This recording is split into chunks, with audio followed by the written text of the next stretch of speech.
Ok ladies, aujourd'hui on se retrouve pour une nouvelle vidéo sur l'écologie dans le monde du web.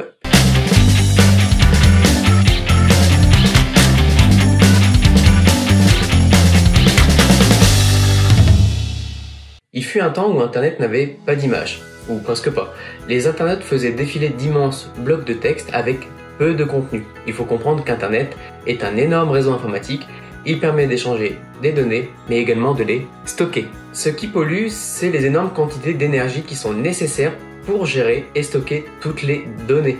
Imaginez un peu, vous transportez et stockez vos données dans des serveurs qui fonctionnent H24, 7 jours sur 7. Plusieurs facteurs peuvent affecter la consommation d'énergie. Regarder des vidéos, envoyer des emails ou même des fichiers. C'est un phénomène mondial et il est difficile de dire que nous pouvons faire la différence à notre échelle. D'où la question aujourd'hui.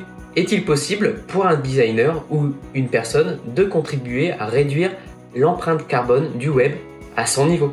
Les questions écologiques prenant de plus en plus d'importance, il est peut-être intéressant de s'interroger sur l'impact environnemental du web. Vous pouvez faire des démarches pour réduire l'empreinte carbone de votre Internet. Garder un code simple et propre peut être la première solution. Vous devez rendre votre site beaucoup plus accessible pour qu'il devienne un site web éco-responsable. N'ayez pas peur de grossir la typographie, optimiser la version mobile, éviter les éléments perturbateurs. Vous pouvez opter pour un seul corps de caractères. Il y a également des plugins WordPress qui vous permettront d'alléger et de nettoyer votre code. Vous avez par exemple WP Rocket, ça vous permettra en quelques clics d'alléger le CSS en compressant les caches.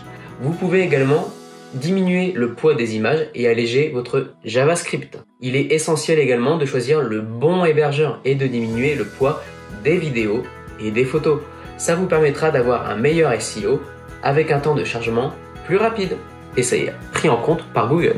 Minimisez le code, ne conservez que le nécessaire pour que le temps de chargement de votre site soit beaucoup plus rapide.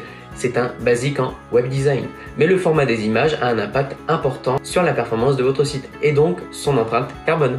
On ne le répétera donc jamais assez. Compressez vos images pour qu'elles aient une petite taille et utilisez les bons formats. Du côté serveur, utilisez gzip. Il peut parfois être activé par défaut sur certains sites. N'hésitez pas à vérifier si elle est activée ou non sur votre site web. En dehors de ça, vous pouvez utiliser un moteur de recherche éco-responsable comme Ecosia. C'est un moteur de recherche écologique qui utilise ses bénéfices pour replanter des arbres sur la planète.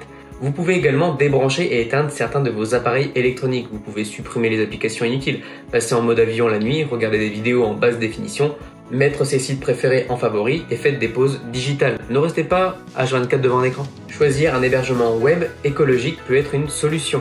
Ils ont pour particularité d'utiliser uniquement des énergies renouvelables pour faire fonctionner leur data center, mais aussi de les refroidir par des moyens naturels. Vous avez également la localisation qui est importante. La proximité du data center est également à prendre en compte. S'il est situé à l'autre bout du monde, il faudra plus d'énergie pour acheminer toutes les données de votre site. Concernant vos emails, même si par exemple vous avez des difficultés à gérer votre site web, vous pouvez utiliser par exemple l'outil CleanFox. Avec un moyen simple et efficace, il offre le pouvoir de nettoyer votre boîte mail et de préserver la planète, le tout gratuitement. Je pense que ça arrive à beaucoup de personnes par exemple de visiter un site et d'avoir des cookies ou des caches à cocher. C'est-à-dire que vous avez souvent une question quand vous entrez dans le site et vous répondez oui. Et là subitement vous vous retrouvez avec beaucoup de spam, de pubs qui vont arriver sur votre boîte mail. CleanFox, en un clic, vous permet de vous débarrasser des newsletters, des spams, des mails publicitaires et autres emails dont vous ne voulez plus. Ça prend quelques minutes, ça libère votre boîte mail et justement ça fait du bien à la planète. Donc voilà ladies, j'espère que vous avez apprécié cette vidéo. Vous n'êtes pas obligé de prendre en compte toutes les remarques sur le sujet, mais il est possible de faire quelques actions en prenant quelques minutes chaque jour. Vous pouvez déjà utiliser CleanFox pour nettoyer votre boîte mail et utiliser Ecosia pour la plantation des arbres. C'est un réflexe à prendre et une petite routine à mettre en place. N'hésitez pas à mettre un commentaire en bas de la vidéo, à vous abonner à la chaîne YouTube, ça fait toujours plaisir. Et on se retrouve pour un prochain sujet sur les logos éco-responsables. À très bientôt.